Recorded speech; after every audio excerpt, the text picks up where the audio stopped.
প্রত্যেক দিন কিছু আমলকে নিজের জন্য খাস করে নিন। প্রত্যেকটা দিন আল্লাহর জন্যে কিছু অংশকে খাস করে নিন, আল্লাহ জিকিরের জন্যে। চেষ্টা করুন প্রত্যেক দিন বেশি থেকে বেশি আলহামদুলিল্লাহ পড়তে পারা যাবে ইনশাআল্লাহ। কমপক্ষে 100 বার পড়ার চেষ্টা করেন সুবহানাল্লাহ, পারা যাবে ইনশাআল্লাহ। 100 বার চেষ্টা করেন সুবহানাল্লাহি ওয়া বিহামদিহি, সুবহানাল্লাহি ওয়া বিহামদিহি। মিজানের পাল্লায় দুটো কালিমা প্রচণ্ড ভারী হবে, সুবহানাল্লাহি ওয়া বিহামদিহি, সুবহানাল্লাহিল আযীম।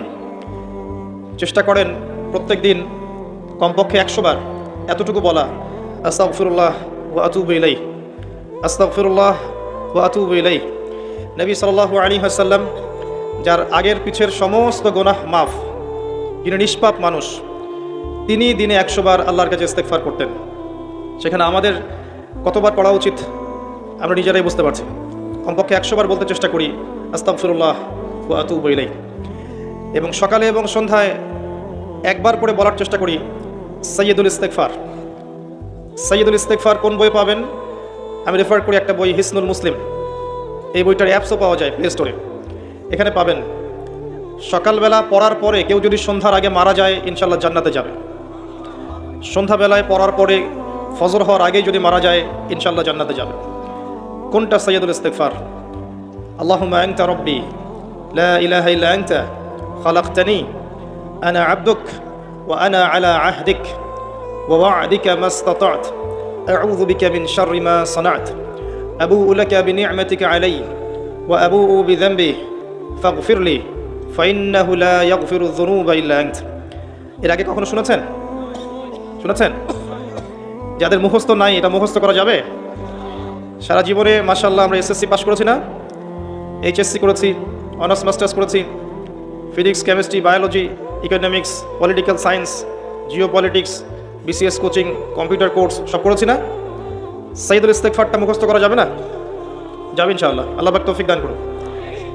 চেষ্টা করেন প্রত্যেক দিন বেশি থেকে বেশি বলার জন্য লা হাওলা ওয়ালা কুওয়াতা ইল্লা বিল্লাহ, পারা যাবে ইনশাআল্লাহ। জান্নাতে গাছ রোপণ করতে চান?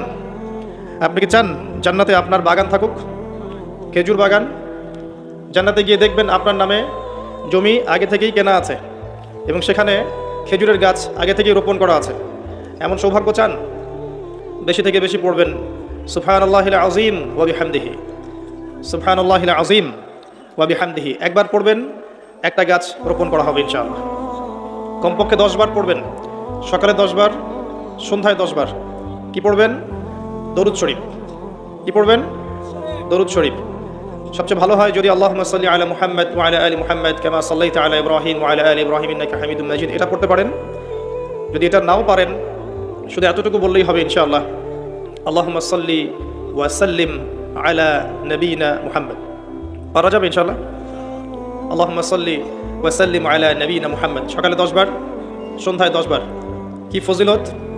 নবী সাল্লাল্লাহু আলাইহি ওয়াসাল্লাম আপনার জন্য সুপারিশ করবেন ইনশাআল্লাহ। নবী সাল্লাল্লাহু আলাইহি ওয়াসাল্লাম আপনার জন্য সুপারিশ করবেন ইনশাআল্লাহ।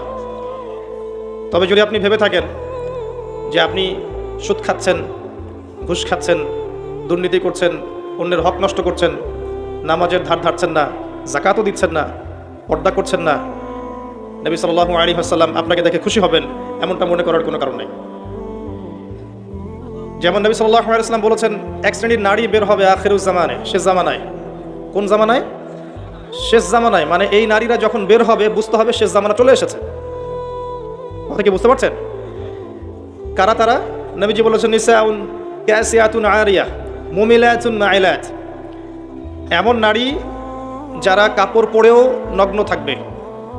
এমন এক শ্রেণীর মহিলা যারা কাপড় পরবে কিন্তু তারপরেও নগ্ন থাকবে। আমার কি ব্যাখ্যা করে বোঝানোর দরকার আছে? যারা মানুষকে আকৃষ্ট করবে, নিজেরাও মানুষের দিকে আকৃষ্ট হবে, এই শ্রেণীর নারীদের ব্যাপারে নবী সাল্লাল্লাহু আলাইহি ওয়াসাল্লাম বলেছেন তারা জান্নাতে যাবেও না, জান্নাতের গন্ধও পাবে না। অতএব আমল যাই হোক না কেন, শুধু সকাল সন্ধ্যায় 10 বার দরুদ পড়লেই যে আমি সুপারিশ পেয়ে যাব এমনটাও ভাবার সুযোগ নেই। প্রথমত আকীদা ঠিক করতে হবে, তাওহীদ শিখতে হবে, শিরক থেকে দূরে থাকতে হবে, সুন্নত শিখতে হবে, বেদাত থেকে দূরে থাকতে হবে, হালাল রিজিকের সোর্স তালাশ করতে হবে, পারিবারিক আদর্শটা ঠিক করার চেষ্টা করতে হবে, পর্দার বিধান মানার চেষ্টা করতে হবে। ইসলামের জন্য নিজের জান মাল সময় শ্রম ব্যয় করে কিছু করার ফিকির থাকতে হবে। যখন পরিপূর্ণ প্রচেষ্টা থাকবে এরপরে ইনশাআল্লাহ তাআলা নবী সাল্লাল্লাহু আলাইহি ওয়াসাল্লামের সুপারিশ আমাদের কপালে জুটে যাবে ইনশাআল্লাহ। যদি কোনো প্রচেষ্টাই না থাকে, কোনো প্রচেষ্টাই নাই, শুধু মুখে একবার লা ইলাহা ইল্লাল্লাহ বলেছি এবং ভাবছি যে আমি জান্নাতে চলে যাব, ফরজ ওয়াজিবের ধার ধারছি না, শিরক তাওহীদের ধার ধারছি না, সুন্নত বেদাতের পরোয়া করছি না, হালাল হারামের কোনো পরোয়া করছি না, ভেবে নিচ্ছি যে আমি লা ইলাহা ইল্লাল্লাহ বলেছি জান্নাতে চলে যাব, তাদের জন্য আসলে এই পৃথিবীটা নয়। পৃথিবীটা বুদ্ধিভিত্তিক মানুষদের জন্য। দেখুন, লা ইলাহা ইল্লাল্লাহ মুখে বললেই যদি জান্নাতে যাওয়া যেত, তাহলে আব্দুল্লাহ বিন উবাই মুনাফিকদের সর্দার মদিনায় ছিল, সে কি দোষ করেছে? আমার কথা কি বুঝতে পারেন? আব্দুল্লাহ বিন উবাই এর নাম শুনেছেন? মদিনায় মুনাফিকদের সর্দার, ইসলাম কবুল করেনি, করে নাই, মুখে কালিমা পড়েছে না, কেন জাহান্নামে যাবে তাহলে?